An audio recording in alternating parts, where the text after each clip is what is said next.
मित्रों, समय अच्छा हो या बुरा बदलता जरूर है। इसीलिए हर परिस्थिति में धैर्य बनाए रखना मनुष्य का परम कर्तव्य होना चाहिए। इस संबंध में चलिए एक लोक कथा आपको सुनाते हैं। कथा के अनुसार पुराने समय में एक राजा अपने राज्य के प्रसिद्ध संत से मिलने पहुंचे। राजा ने संत को अपने राजमहल में भोजन के लिए आमंत्रित किया। अगले दिन संत राजा के महल पहुंचे। वहां राजा ने संत की खूब सेवा की। राजा के अहंकार रहित स्वभाव और निस्वार्थ भाव की सेवा से प्रसन्न होकर संत ने जाते समय राजा को एक ताबीज दिया और कहा कि जब तुम्हें लगे कि जीवन में परेशानियां खत्म नहीं हो रही हैं और ऐसा लगे कि अब सब कुछ खत्म हो गया है, तब इस ताबीज में रखे कागज पर लिखे मंत्र को पढ़ लेना। लेकिन ध्यान रखना, अच्छे दिनों में इस ताबीज को मत खोलना। राजा ने संत की बात मानकर ताबीज गले में पहन लिया। कुछ दिन बाद राजा के नगर पर पड़ोसी शत्रुओं ने आक्रमण कर दिया। सभी शत्रुओं के सामने राजा की सेना ज्यादा समय तक टिक ना सकी। राजा किसी तरह अपने प्राण बचाकर जंगल में भागा और एक गुफा में जाकर छिप गया।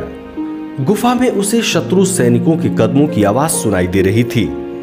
अब राजा को लगने लगा कि मैं फंस गया हूं, अब सब कुछ खत्म हो जाएगा, ये सैनिक मुझे बंदी बना लेंगे। तभी उसे संत के ताबीज की याद आई। राजा ने तुरंत ही ताबीज खोला और कागज निकाला। उस पर लिखा था, ये समय भी कट जाएगा।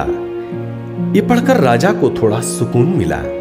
कुछ दिन राजा चुपचाप वहीं गुफा में छिपा रहा। शत्रु सैनिक के कदमों की आवाज कम होने लगी। गुफा से झांक कर राजा ने देखा तो सैनिक उस जगह से काफी दूर निकल गए थे। राजा तुरंत ही गुफा से बाहर निकला और अपने राज्य में पहुंच गया। इस तरह राजा के प्राण बच गए।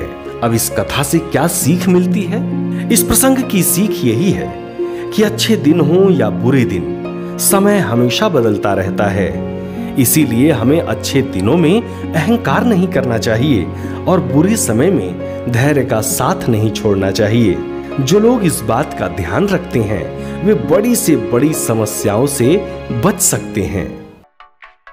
सब्सक्राइब करें टोटल भक्ति को। अब हमारे वीडियोस को सबसे पहले देखने के लिए बेल आइकन को दबाना ना भूलें।